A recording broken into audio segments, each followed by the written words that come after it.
Em dic Valentí Junyent Torres, estic a punt de fer 52 anys i la meva trajectòria personal ha estat sempre vinculada a Manresa des de l'època d'estudiant fins a l'època des de que em vaig casar amb la Rosa, vaig venir a viure a Manresa i des d'això em fa 26 anys. I m'ha semblat que era el moment, davant de la proposta de Convergència i Unió, de fer una aposta per la meva ciutat en la mesura en què podia aportar alguna cosa algunes coses perquè la gestió d'aquesta ciutat millori i la meva experiència professional i personal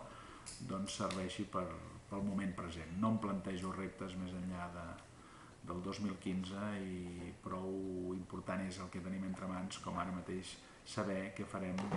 d'aquí 3 anys i escaig. El que és significatiu és que és un honor poder ser en aquests moments alcalde de Manresa i espero que la gent pugui trobar